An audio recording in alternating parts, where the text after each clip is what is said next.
मैं रात के 1 बजे अपने बिस्तर पे लेटी हूँ, बाहर लड़ने की आवाज आ रही है। मैं पूछ रही हूँ कि बाहर झगड़ा क्या हो रहा है, तो पता चल रहा है कि 25 किलोमीटर दूर 80,000 लोग इंतजार कर रहे हैं, अभी वो सभा बाकी है। मैं रात के 1:30 बजे उठती हूँ सुशांत जी, सभा करके सुबह 4:30 वापस आती हूँ, 1 घंटा रुक के पुनः जागरण के लिए निकल जाती हूँ।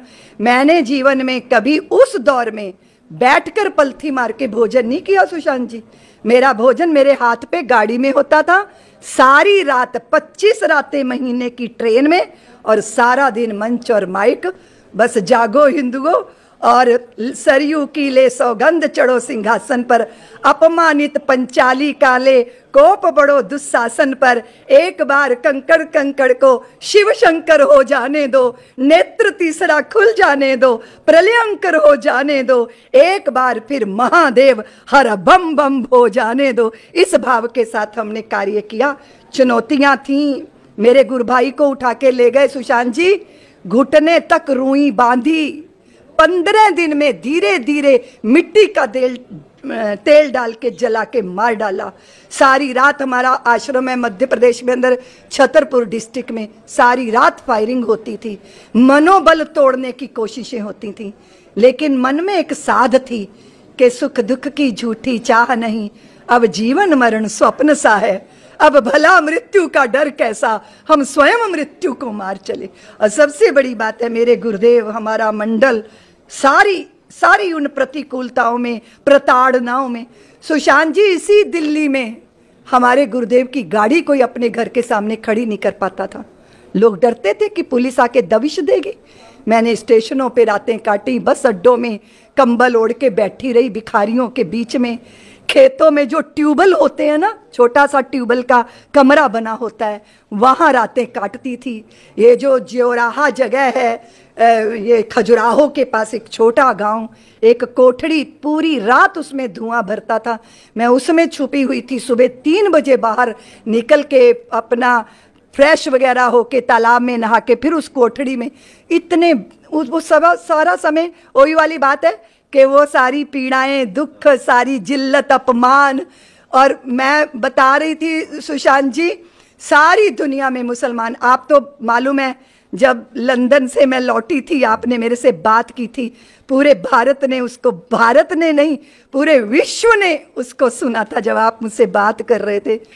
जहाँ चली जाती हूँ वहीं यही तमाशा, जैसे मैं संसार की सबसे बड़ी आतंकवादी, अपनी बात को कहना, सच को कहना, अपने अधिकार के लिए लड़ना कोई पाप नहीं होता।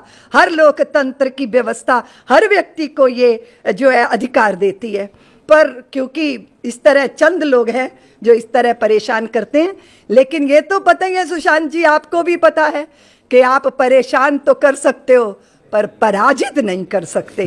तो खूब किया परेशान, लेकिन हमारे सारी तप, ततीक्षा और प्रतीक्षा का फल ये है सुशांत जी कि 22 जनवरी को अयोध्या में राम आ रहे हैं, इसलिए सारे कष्ट, सारी पीड़ा। लेकिन उस वक्त कोई ऐसा वाकया आपको याद आता है जो आपको लगा कि बहुत मुश्किल है, ये मैं कैसे कर पाऊंगी, इस आंदोलन को कैसे आगे ले जा पाऊंगी, जब आप थोड़ा निराश हो गई, टूट गई, कुछ ऐसा भी हुआ? वो जब आंदोलन, जब ढांचा गिर गया, उसके बाद सरकारें बनी, बिगड़ी, फिर उसके बाद उसके प्रति इतनी चुप्पी और इतनी उपेक्षा, वो पीड़ादायक था। शारीरिक कष्ट कुछ नहीं होते सुशांत जी। मेरे को तो ये जो बेल गांव है कर्नाटक का, वहाँ मेरी गाड़ी पे अटैक कर दिया। ये मेरी हड्डी, ये जो हड्डी है गंदा, और ये जो कॉलर बोन है, ये इसमें फ्रैक्चर हो गया था।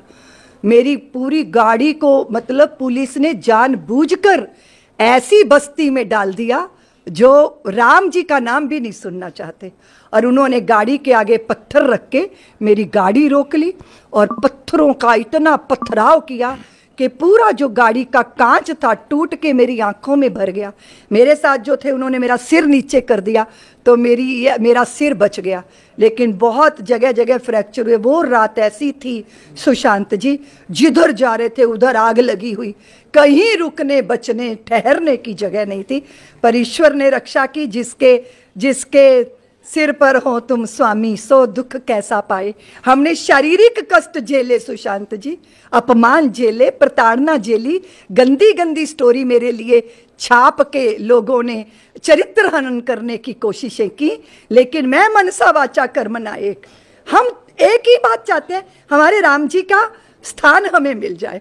और सुशांत जी, मुझे पता है कौन सी चीज अंदर चुभती थी, क्योंकि लक्ष्मण ने जब कहा राम जी से कि भैया आप एक बार देख लो लंका कितनी सुंदर है, सोने से मढ़ी हुई, जलाशयों से घिरी हुई, तो राम जी ने कहा लक्ष्मण मैं क्या देखूं लंका को, होगी वो सोने की मढ़ी हुई, पर मुझे तो मेरी जननी और मेरी जन्मभूमि से सुंदर कुछ नहीं लगता।